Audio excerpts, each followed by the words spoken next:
Mga boss, bubble gum ban, isang pulisiyang isinusulong na makakatulong sa bansa. Napakahirap linisin at kapag idinidikit kung saan-saan, maraming insidente na na-stuck ang mga pinto ng tren from President Marcos Jr. Ay, naloko na.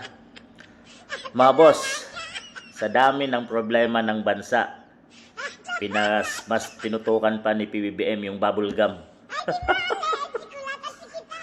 Naloko na. Anong klase?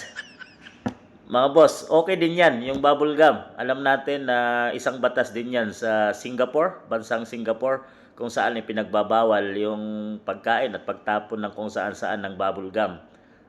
Bilang siguro may polisiya doon na tama nga, nakaka-apekto or nakaka-insidente sa mga tao. Pero bago sana tutukan niya ni PBBM mga boss, ay marami pang mas kailangang unang tutukan dito sa ating bansang Pilipinas. Una, ang kawalan ng trabaho ng mga Pilipino. Pangalawa, ang kahirapan mga boss ng ating mamamayang Pilipino. Pagtaas ng mga bilihin, presyo mga boss. Yun ang dapat na unang tutukan, kagaya ng bigas. Hindi pa nga niya mapababa yung presyo na 20 pesos na pinangako niya mga boss. Pangatlo, ang laganap na corruption, kagaya ng mga flood control na napakahalaga mga boss dahil ito ay buwabalik sa mamamayang Pilipino at dami ng nadidisgrasyang tao dito mga boss, nawawalan ng buhay dahil sa corruption na yan na hindi nagagamit ng tama.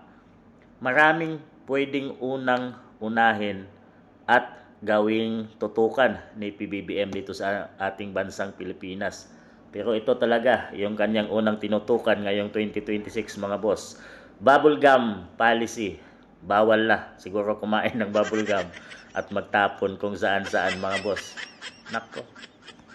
PBBM Legacy mga boss. Ito yung kanyang proyekto ngayong 2026. Ay, ano bang klaseng ay nako. Ano bang naisip nito ni PBBM? Bakit mas mahalaga pa yung bubble gum kaysa kahirapan ng mamayang Pilipino ngayon? At yung laganap na corruption na yan, nan dapat ang tutukan ng isang pangulo mga boss. Dahil napakahalaga ito, billions of peso mula sa pera ng taong bayan na hindi nagagamit ng tama at kinukuha at binubulsa lang ng mga sino-sinong mga contractor dyan na nandyan na patuloy na yumayaman mga boss. Ito sana yung dapat inuuna ng ating Pangulo mga boss. Pero isusunod na lang niya sana to. Mahalaga din to mga boss.